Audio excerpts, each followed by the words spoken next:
کے لیے اپڈیٹس دے دیتے ہیں پہلے آپ کو کہ جو پولیس کی انتظامیہ ہے جیل کی، وہ اپنا جو انہوں نے خان صاحب پہ سختیاں شروع کر دی ہیں، اس کے اندر یہ بھی شامل ہے کہ ہماری فیملی کے لوگوں کو باہر بٹھا دیا 2-3 گھنٹے، کسی کو گاڑی سے اتار کے باہر بٹھا دیتے ہیں، جو خان صاحب سے ملنے آتے ہیں ان کو اندر نہیں آنے دیا جا رہا، 1-2 لوگوں کو وہ جانے دیتے ہیں اور باقیوں کو یہ اندر نہیں آنے دے رہے۔ دوسرا کہ جو 6 لوگوں کی اجازت ملی ہوئی تھی ان کو کہ آپ لوگ 6 پولیٹیکل لوگوں کو آپ ملاقات کر سکتے ہیں، انہوں نے وہ اب کم کر کے 3 لوگ کر دیے ہیں۔ 3 لوگوں سے زیادہ خان صاحب اپنے پولیٹیکل لوگوں کو ایک ہفتے میں 1 دفعہ نہیں مل سکیں گے۔ یہ اب کس سے کم کر رہے ہیں؟ میرے خیال میں ان کو 8 ستمبر کا جو جلسہ ہونے جا رہا ہے اس کا خوف اب بہت زیادہ بڑھ گیا ہے۔ ان کو میرے خیال میں جو حکومت ہے جس کے اندر جو آپ کی جو شہباز شریف کی حکومت یا مریم نواز کی حکومت، ان کا خوف بڑھتا جا رہا ہے، اور یہ 8 ستمبر کے جلسے سے اتنا خوف زدہ ہو گئے جب عمران خان کہتے ہیں کہ فیصل جاوید باہر بیٹھے ہوئے ہیں اس کو اندر بلا دیں، یا جو باقی جو ان کے قیادت ہے جس کے ساتھ یہ جلسے کی ڈسکشن کرنا چاہتے ہیں یہ ان کو اندر نہیں آنے دے رہے۔ کل بھی صرف جو 3 لوگ تھے اس میں سے بھی کل صرف عمر ایوب اور شبلی فراز کو جانے دیا۔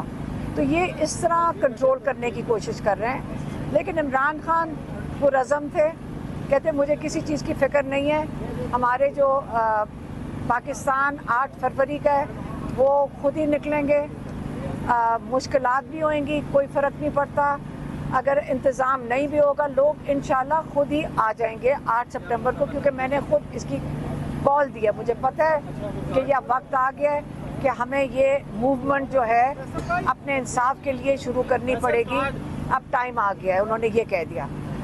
دوسرا کیس کے بارے میں دیکھیں، آج بیل لگی ہوئی تھی توشے خانے کے لیے، پری اریسٹ بیل ہمارے لائرز نے مانگی، جج نے پروسیکیوشن ماشاءاللہ، حالانکہ عملہ تو ان کا اتنا زیادہ آتا ہے، ان کے پاس اتنا زیادہ سٹاف ہے، اس کے باوجود انہوں نے کہا ہماری تیاری نہیں ہے بیل سننے کے لیے، اور جج صاحب نے 2 منٹ بھی نہیں، 1 سیکنڈ بھی نہیں لگایا، اور جج صاحب نے فوراً کہا پروسیکیوشن بیچاروں کی تیاری نہیں ہے، اس لیے آپ یہ پیر کو منڈے تک بیل ہیئرنگ آگے لے گئے ہیں۔ اب میں آپ کو بتاتی ہوں یہ کیا کرنا چاہ رہے ہیں، ہم آپ یہ ساری چیزیں سیکھ بھی گئے ہیں، ہمیں سمجھ بھی آ گئی ہے۔ یہ چاہ رہے ہیں کہ یہ جو القادر ہے، القادر کیس میں ان کو سزا سنا دی جائے جلد سے جلد، اور تب تک یہ جو بیل ہے پری اریسٹ بیل، اس کے اوپر اس کی بھی ڈیٹ آگے کرتے جائیں گے، اور اب انہوں نے سپیڈ پکڑ لیا جج صاحب نے، اور بڑا وقت دے رہے ہیں کہ القادر کے اندر سزا جلد سے جلد سنائی جائے۔ آپ کو یاد ہوگا کہ قاضی فائز عیسیٰ نے منال کا کیس سن رہے تھے، اور انہوں نے یہ بڑے ایک قسم کا پیغام اس جج کو بھیجا کہ آپ یہ چور، پتہ نہیں چوری کے پیسے ہیں ملک ریاض کے، اور آپ اس کے اندر عمران خان کو سزا سنا دیں، یہ تو آپ کو پتہ ہے۔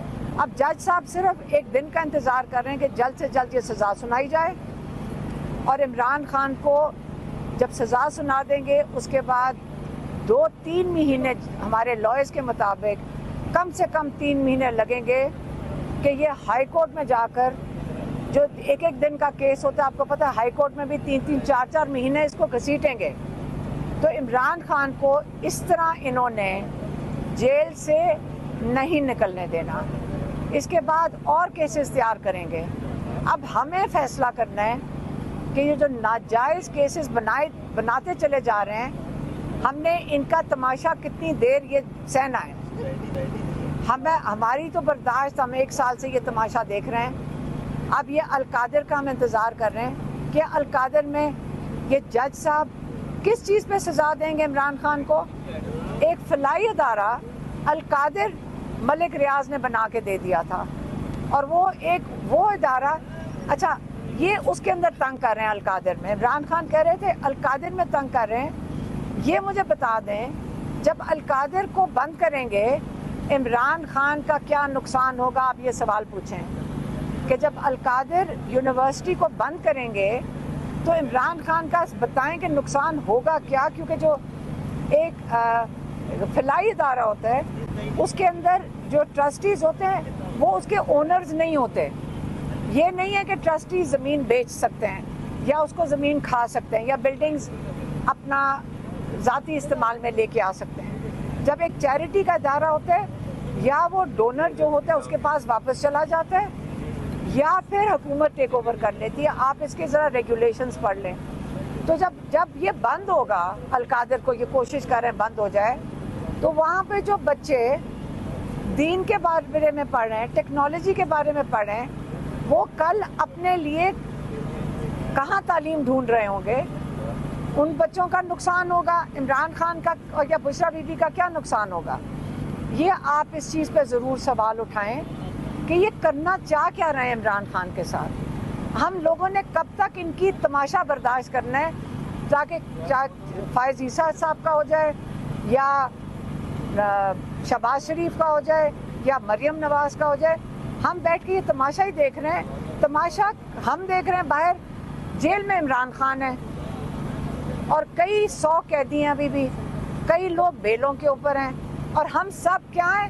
دہشت گرد. دیکھ لیں اچھی طرح دہشت گرد کی شکلیں. یہ ساری خواتین جو کھڑی ہیں ہم سارے دہشت گرد ہیں. ہم سب کے اوپر دہشت گردی کے کیسز ہیں. ہم ہیں پاکستان کے آج کل کے دہشت گرد. تو یہ آپ کو ہم یہی پیغام دے سکتے ہیں جو اندر سے ہم دیکھ رہے ہیں، اس کا میں نے اپڈیٹ دے دیا ہے.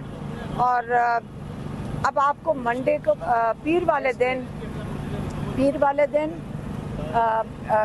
توشہ خانہ کا پری بیل کا کیس ہے، اور بدھ والے دن یہ دوبارہ القادر چلے گا انشاءاللہ.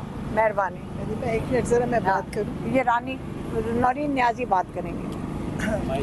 بات ہوئی ہے لیکن میڈیا کبھی اس کو رپورٹ نہیں کرتا. ملٹری کسٹڈی میں بہت سارے لڑکے ابھی بھی ینگ بچے چھوٹی عمر کے موجود ہیں جن کے اوپر کوئی بات ہی نہیں کر رہا. نہ ان کے کیسز کا ہو رہا ہے کہ سپریم کورٹ نے فیصلہ کرنا ہے، نہ وہ فیصلہ کر رہے ہیں، اور یہ کچھ نہیں پتہ کہ ان کا کیا آگے انجام ہونا ہے. تو آپ لوگ اس کو رپورٹ ہی نہیں کرتے. خان صاحب بھی اکثر جیل میں بات کرتے ہیں، کوئی باہر اس کو رپورٹ نہیں کرتا. تو آپ پاکستانی ہو کے، ایک میڈیا ہو کے اس کے اوپر بات کریں کہ ملٹری کورٹ کے ناجائز کیسز بنا کے ناؤ لے کے جوان بچے چھوٹی عمر کے جن کی پڑھائیاں بھی ضائع ہو رہی ہیں، ان کے ایک سال پڑھائی کے ضائع ہو گئے، نوکریاں لوگوں کی چلی گئی ہیں، اور گھروں کو جو سنبھالنے والے بچے ہیں وہ سب بیٹھے ہیں. آپ لوگ پلیز اس کے اوپر کریں، انسانیت کے طور پہ کریں. یہ نہیں کریں کہ یہ کوئی سیاسی بات ہے، انسانوں کے لیے کریں. وہ بچے 17 سال سے لے کے 30-40 سال تک کے بچے ہیں، کوئی نوکری کرتا ہے، کوئی پڑھ رہا تھا، ڈگریاں ان کی رہ گئی ہیں. تو آپ اس پہ ضرور آواز اٹھائیں میڈیا، کیونکہ میڈیا رپورٹ نہیں کرتا اس کو. شکریہ.